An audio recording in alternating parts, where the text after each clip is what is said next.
Bismillahirrahmanirrahim. Assalamualaikum warahmatullahi wabarakatuh. Sesi kita kali ini adalah tentang adopsi inovasi.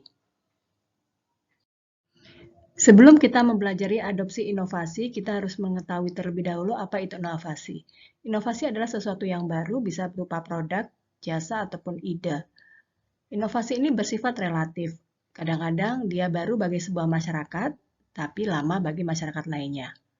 Adopsi sendiri adalah proses perubahan perilaku, baik yang berupa pengetahuan atau kognitif, sikap atau afektif, ataupun keterampilan atau disebut dengan psikomotorik, di mana perubahan pada sasaran ini terjadi setelah inovasi itu disampaikan penyuluh kepada target. Sasaran yang dikatakan mengadopsi inovasi jika dia tidak hanya mengetahui tapi juga menerapkan inovasi tersebut. Proses adopsi adalah hasil komunikasi yang diawali dengan penyampaian inovasi dan diakhiri dengan perubahan perilaku dari target. Proses adopsi inovasi tidak terjadi begitu saja, tetapi melewati tahapan-tahapan tertentu sebelum masyarakat atau seorang individu mengadopsi sebuah inovasi.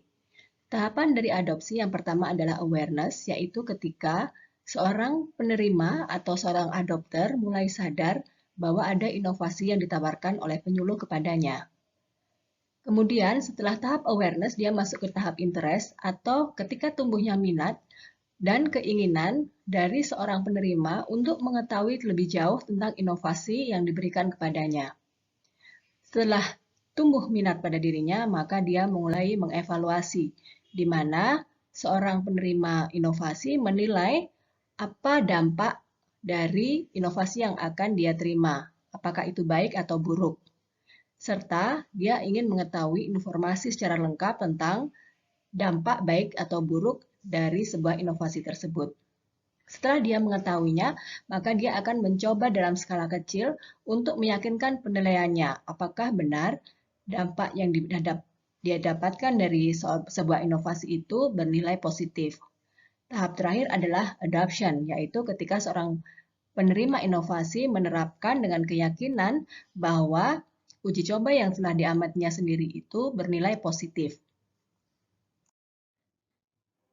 Pada tahun 1960-an, Rogers dan Shoemaker membuat adapter kategoris yang digambarkan dalam sebuah kurva.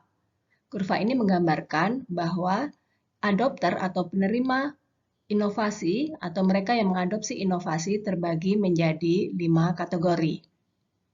Dan 5 kategori itu dibagi menjadi innovators, early adopters, early majority, late majority, dan laggards. Penjelasan masing-masing dari kategori adopter adalah sebagai berikut. Kategori pertama yaitu inovator berjumlah sekitar 2,5% dari total masyarakat. Mereka adalah individu yang pertama kali mengadopsi inovasi. Mereka biasanya adalah orang-orang yang berpetualang, berani mengambil risiko, mobile atau sering berpindah tempat, cerdas, dan memiliki kemampuan ekonomi tinggi. Berikutnya adalah early adopters yang disebut juga sebagai perintis atau pelopor. Jumlahnya sekitar 13,5% yang menjadikan para perintis ini mudah dalam menerima inovasi karena ciri-cirinya mereka adalah pemuka pendapat, orang yang dihormati, dan memiliki akses yang tinggi di dalam masyarakat. Setelah itu ada early majority atau pengikut dini, jumlahnya sekitar 34%. Dia adalah pengikut awal. Ciri-cirinya mereka penuh pertimbangan dalam menerima inovasi, tetapi memiliki interaksi internal yang tinggi di dalam masyarakat. Selanjutnya adalah late majority atau pengikut akhir. 34% dari masyarakat menerima adopsi adalah pengikut akhir dalam menerima inovasi. Biasanya mereka skeptis terhadap hal-hal yang baru, kemudian menerima inovasi karena pertimbangan ekonomi atau tekanan sosial. Mereka bersikap terlalu hati-hati. Kadang-kadang mereka menerima inovasi karena takut dinilai sebagai orang yang kolot atau tradisional.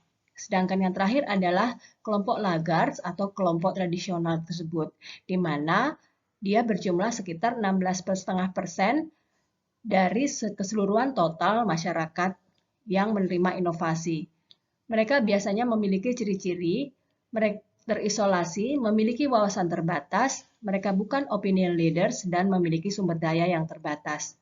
Sehingga ketika kita memasarkan sebuah produk atau memasarkan sebuah ide baru kepada masyarakat, kita bisa menilai.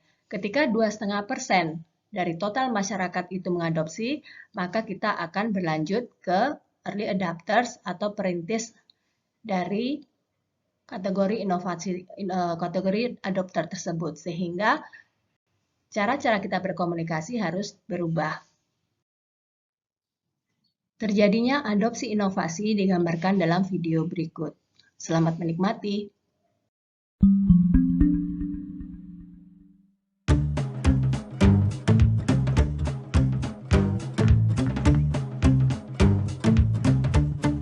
Have you ever noticed that some people adopt new products or behaviors sooner than others?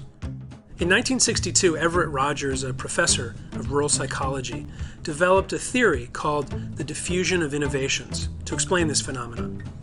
Rogers found that individuals within any society fall into one of 5 different adopter groups based on how early or how quickly they adopt an innovation.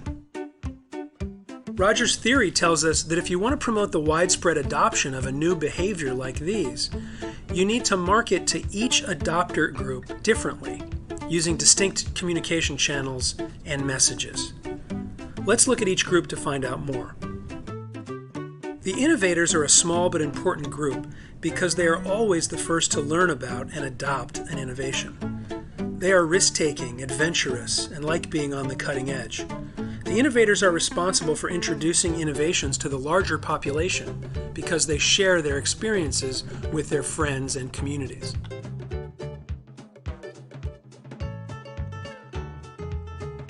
The early adopters are also a small, forward-thinking group and are often highly respected as opinion leaders.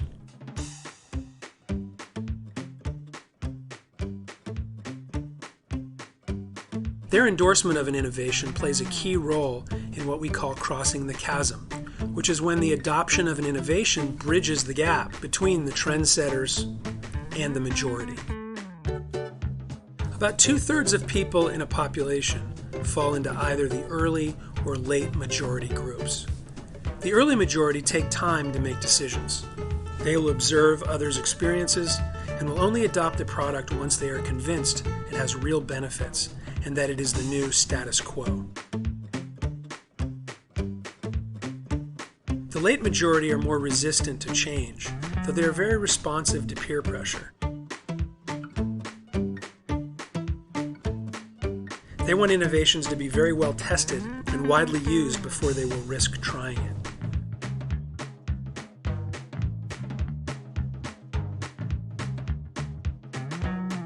Finally, the last group to adopt a new product or innovation is called the laggards. Laggards are highly resistant to change, and they also can be hard to reach with marketing campaigns because they often have very minimal exposure to media. Laggards wait until an innovation is completely mainstream before they adopt it, and in some cases, they never do. Think of some global innovations in recent years. Social media, for example, spread very fast and many people adopted it within a few years. Other innovations, such as the use of solar power, spread much more slowly and may take decades to reach widespread adoption.